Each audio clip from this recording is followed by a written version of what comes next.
Hello everyone, my name is मदद गुप्ता। सो अभी अभी यूपीएससी की वेबसाइट पे एक नया नोटिफिकेशन आया है और उसमें ये बोला गया है कि जो एग्ज़ाम की नई डेट है that will B announce on 5 of June 2020। इसका मतलब जो अभी तक हमारे को उम्मीद थी कि 20 मई को यूपीएससी एग्ज़ाम के डेट के अराउंड जो भी कंफ्यूजन चल रहा है वो क्लियर हो जाएगा 20 मई को। यूपीएससी ने कहा है अभी 16 दिन और वेट करो, 5 जून को फाइनल डिसीजन लेंगे और फिर बताएंगे कि एग्ज़ाम एक्चुअल में होगा कब।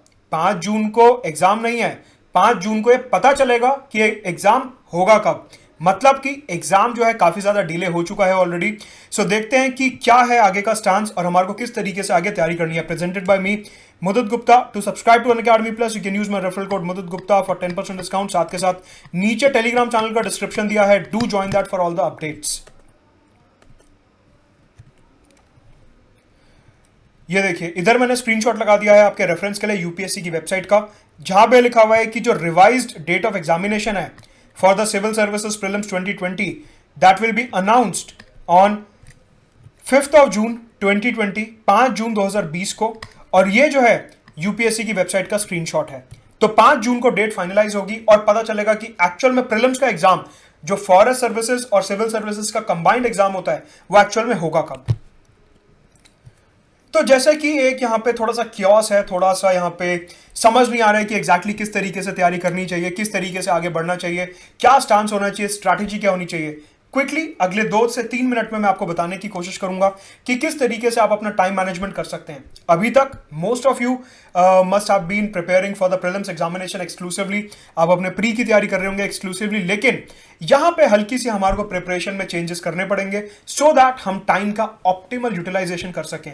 टाइम को मैक्सिमाइज वे में यूटिलाइज करने के लिए हमारे को थोड़ा सा स्ट्रैटेजी में यहां पे चेंज करना पड़ेगा।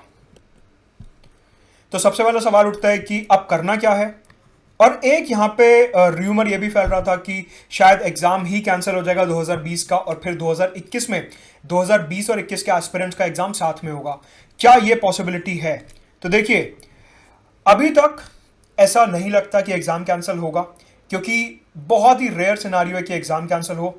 अभी अभी जब मैं ये वीडियो बना रहा था, इससे जस्ट 10-15 मिनट पहले ही हरदीप सिंह पुरी जो हैं, जो हमारे सिविल एविएशन के मिनिस्टर हैं, उन्होंने ये अनाउंस करा है कि 25 मई 2020 से जो डोमेस्टिक फ्लाइट्स हैं वो उड़नी शुरू हो जाएंगी। मतलब कि वहां से क्लियरली हमारे को यह समझ आता है कि गवर्नमेंट जो है धीरे धीरे लॉकडाउन को ओपन अप कर रही है। बाय जून एंड हो सकता है कि लॉकडाउन जो है पूरे तरीके से ओपन अप हो जाए। थोड़ी बहुत रेस्ट्रिक्शंस रहेंगी रेड जोन वगैरह में, लेकिन सरकार की कोशिश ये रहेगी कि जल्दी से जल्दी लॉकडाउन को ओपन किया जाए। तो अभी ये कहना कि एग्जाम कैंसिल ही हो जाएगा और फिर अगले साल साथ में होगा, ये थोड़ा सा अभी जल्दी होगा ऐसा बोलना। पॉसिबिलिटी बहुत ही मिनिमलिस्टिक है, बहुत ही कम पॉसिबिलिटी है। सो उस स्पेक्यूलेशन में आपको नहीं जाना, उस डिबेट में आपको नहीं जाना। अभी आपको सिर्फ यही मान के चलना है कि एग्जाम तो होगा ही होगा, चाहे कैसे भी हो यूपीएससी एग्जाम कराएगा। अगर कैंसिल होगा तो आपको पता चल ही जाएगा, लेकिन कैंसिल होने का चांस बहुत कम है। राइट, डिले हो सकता है लेकिन कैंसिल होने का चांस बहुत ही ज्यादा कम है। राइट, तो यहां पे अब सवाल उठता है कि हमारे पास लगभग अगर थोड़ा सा स्पेकुलेशन करें, यहां पे अगर मैं थोड़ा सा स्पेकुलेशन करूं तो हमारे को यह समझ आता है कि हमारे पास अभी 60 डेज और हैं। क्योंकि अगर 5 जून को डेट आती भी है, 5 जून 2020 को डेट अनाउंस होती भी है, तो यूपीएससी कम से कम आपको 30 से 40 दिन का समय बीच में देगा ही देगा। राइट, क्योंकि बहुत से आप में से एस्पिरेंट्स हैं जो बाहर से आएंगे, एज इन अब्रॉड से आएंगे। काफ़ी लोग हैं जो बाहर काम करते हैं बाहर के देशों में, वो इंडिया आएंगे। हर किसी की सिटी में सेंटर नहीं पड़ता, उन्हें भी एक सिटी से दूसरी सिटी में जाना होता है। रिजर्वेशन को लेकर ऑलरेडी इशू चल रहा है अभी, क्योंकि बहुत से ऐसे लाखों माइग्रेंट्स हैं जिनको एक जगह से दूसरी जगह जाना है, तो रिजर्वेशन का काफ़ी ज़्यादा इशू है। लाखों माइग्रेंट्स हमारे बाहर वाले देशों में हैं जिनको इंडिया आना है, जो हमारी फोर्स है बाहर, जो हमारी वर्क फोर्स है बाहर। तो ये सब प्रॉब्लम्स को ध्यान में रखते हुए ऐसा स्पेक्यूलेट कर सकते हैं सेफली कि जुलाई एंड या फिर अगस्त मिड से पहले तो एग्जाम नहीं होगा, क्योंकि एस्पिरेंट्स को एक जगह से दूसरी जगह जाना होता है अपने सेंटर के लिए। तो यहां पे अगर ये मान के चलें कि जुलाई एंड में पेपर होगा, अभी हमें मई एंड में, तो आपके पास 60 डेज तो कम से कम, मिनिमम से मिनिमम आपके पास 60 डेज तो अभी हैं ही। राइट, ऑलरेडी आप पिछले 30-40 दिनों से प्रीलिम्स की स्पेसिफिक तैयारी कर रहे थे, टेस्ट सीरीज वगैरह कर रहे थे, रिवीजन कर रहे थे। अब अगले कम से कम 40 दिनों के लिए, एटलीस्ट 40 डेज के लिए, मतलब कि लगभग आप मान के चलो 1.5 से सवा महीना, सवा से 1.5 महीना आपको प्री और मेंस के बीच में एक बैलेंस बना के चलना पड़ेगा। You have to maintain a fine balance between pre and mains. मतलब कि अभी तक जो आप प्री स्पेसिफिक तैयारी कर रहे थे उसमें थोड़ा सा मेंस स्पेसिफिक कंपोनेंट डाल दो। क्यों? क्योंकि हमारे को ये नहीं पता कि प्री और मेंस के बीच में टाइम कितना रहने वाला है, राइट?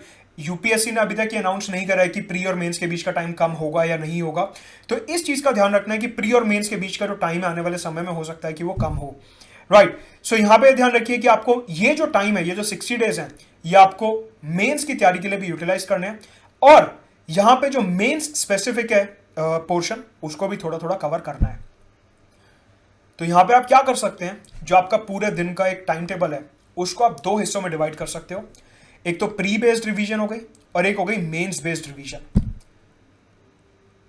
मतलब कि प्री बेस्ड रिवीजन में आपने सब्जेक्ट्स करे जैसे कि ज्योग्राफी हो गया, मॉडर्न हिस्ट्री हो गया, एंशिएंट मिडिवल हिस्ट्री हो गया, पॉलिटी हो गया, इकोनॉमी हो गया, ऐसे सब्जेक्ट्स जो प्री और मेंस दोनों में आते हैं।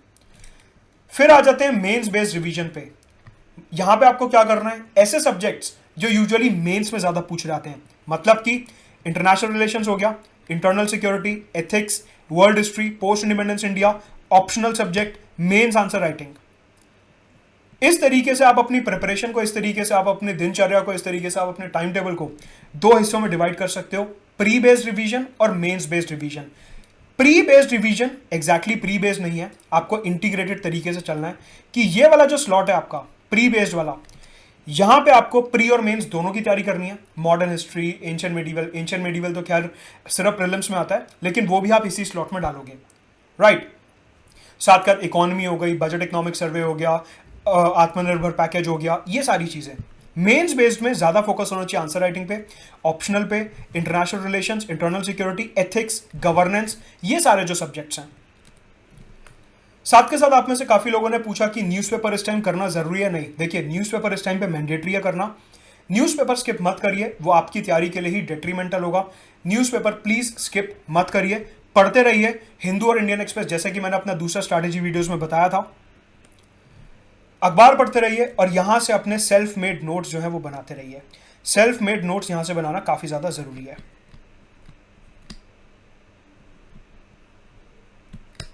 Right? Also a word of caution from my side, यहां पे मेरी साइड से एक वर्ड ऑफ कॉशन रहेगा। और वो क्या, अभी तक आप जितनी टेस्ट सीरीज करना चाहते थे आपने कर ली। अभी क्या होगा, क्योंकि एग्जाम डिले हो रहा है, तो यहां पे एक नया प्रोपेगेंडा आएगा कि ठीक है इस टाइम को यूटिलाइज करो टेस्ट सीरीज करने के लिए। और ये सब जितनी टेस्ट सीरीज आपने करनी थी कर ली। वैसे भी प्रीलिम्स के पॉइंट ऑफ व्यू से 10 से 15 से टेस्ट काफी हैं, 10-15 टेस्ट कर लिए तो मोर देन इनफ है। अब ये मत करिएगा कि अगर मेरे पास 60 डेज एक्स्ट्रा है तो मैं सिर्फ और सिर्फ टेस्ट सीरीज करूंगा, नहीं, वो डेट्रीमेंटल होगा काफी ज्यादा। आप ही की तैयारी के लिए आप ही की तैयारी खराब होगी उसमें। क्योंकि देखिए हर चीज की एक लिमिट होती है, आपको प्रीलिम्स बेस्ड एक्सपर्ट नहीं बनना, आपको प्री मेंस इंटरव्यू तीनों की तैयारी करनी है। अगर ये वाला बोनस टाइम भी आप प्रीलिम्स में ही लगा दोगे तो प्री और मेंस के बीच का जो टाइम गैप होता है वो आपको फिर बहुत ज्यादा बर्डनसम लगेगा। तो यहाँ पे रादर देन कि इधर उधर बातें सुनो कि ये वाले इंस्टीट्यूट की वोली टेस्ट सीरीज बहुत अच्छी है, ये वाले इंस्टीट्यूट की वोली टेस्ट सीरीज बहुत अच्छी है, उन सब चीजों में मत जाओ। अपनी स्ट्रैटेजी के हिसाब से चलो। आपको अगर लगता है कि आपने 10 से 15 टेस्ट आराम से कर लिए हैं तो अब मेंस की तरफ थोड़ा सा शिफ्ट हो जाओ, क्योंकि आपको प्री मेंस इंटरव्यू तीनों निकालने हैं। यह मत करना कि अगले 60 दिन में कि बस अब तो मेरे में जोश आ गया तो अब मैं रोज का एक टेस्ट करूंगा, उसको एनालाइज करूंगा, पता चल रहा है 6 से 7 घंटे तो एक टेस्ट में निकल गए। क्योंकि टेस्ट का मतलब टेस्ट नहीं होता, टेस्ट का मतलब होता है टेस्ट देना, उसके बाद 2 घंटे बैठने की थकान होती है, फिर देखोगे क्वेश्चन कहां गलत हुए, उन्हें बुक में ढूंढोगे, उनके सोल्यूशन के नोट्स भी बनाओगे, तो एंड में इतना ज्यादा बर्डन हो जाता है कि स्टैंडर्ड सोर्सेज छोड़ के बैठ जाते हो और ये सोचते हो कि अब मैं एक काम करता हूं, अब प्रीलिम्स का तो मैं एक्सपर्ट हो गया हूं, सोच रहा हूं 100 टेस्ट कर डालूं प्रीलिम्स तक, उसी में से क्वेश्चन आएगा। ये गलती मत करना, ऐसा कोई भी सुपरमैन वाला स्टंट मत करना। बैलेंस तरीके से टाइम का इस्तेमाल करो, प्री और मेंस दोनों को टाइम दो, सिर्फ और सिर्फ टेस्ट सीरीज में मत लग जाना, बहुत ज्यादा हार्मफुल रहेगा ये, राइट? इंटीग्रेटेड अप्रोच रखो, प्री और मेंस के पॉइंट ऑफ व्यू से पढ़ते रहो। जैसा कि मैंने यहां पे सजेस्ट करा कि प्री और मेंस 2 स्लॉट डिवाइड कर लो और उसमें पढ़ते रहो, वरना इतने सारे जो नोट्स वगैरह इकट्ठे करें उसका कोई फायदा होना नहीं, मिठाई की दुकान पे 200 रुपए में बेचने पड़ेंगे। साथ के साथ ये बहुत ही ज्यादा वॉलेटाइल टाइम है। सबसे पहले अपना और अपनी फैमिली का ध्यान रखिए, एकदम अंदर रहिए, प्रोटेक्टेड रहिए, अननेसेसरली बाहर मत निकलिए। दूसरी बात, टेलीग्राम ग्रुप्स हो गए, यूट्यूब वीडियोस हो गए, 5 दिन में यूपीएससी क्लियर करें, 6 दिन में ये करें, 2 दिन में लक्ष्मीकांत करें, 3 दिन में अपनी जीसी लियोंग खुद की लिखें। इन सब चीज़ों से बच के रहना। जो क्लिक बेट वाले वीडियोस होते हैं उनसे बच के रहना। अपनी स्ट्रैटेजी पे फोकस करो, अपने ऊपर भरोसा रखो, अपनी स्ट्रैटेजी पे भरोसा रखो, अपने हैंड रिटन नोट्स बनाओ और उन्हें रिवाइज करते रहो। इसके अलावा बेस्ट स्ट्रैटेजी कोई नहीं है। ये बोनस टाइम है, इसको यूटिलाइज करो ऐसे कि जब मेंस में आंसर लिखो तो कोई भी आंसर छूटना नहीं चाहिए, राइट। बाकी कोई भी दिक्कत हो, कोई भी प्रॉब्लम हो, मैं वीडियो बनाता रहूंगा, वीडियोस आते रहेंगे, सीरीज आती रहेंगी, अनअकैडमी पे क्लासेस आती रहेंगी। So don't worry about it. बाकी टेलीग्राम चैनल मेरा ज्वाइन कर लो, नीचे डिस्कशन बॉक्स में दिया हुआ है। साथ के साथ अनअकैडमी का रेफरल कोड है मेरा मुदित गुप्ता फॉर 10% डिस्काउंट। आप इसको भी ज्वाइन कर सकते हो। Thank you very much.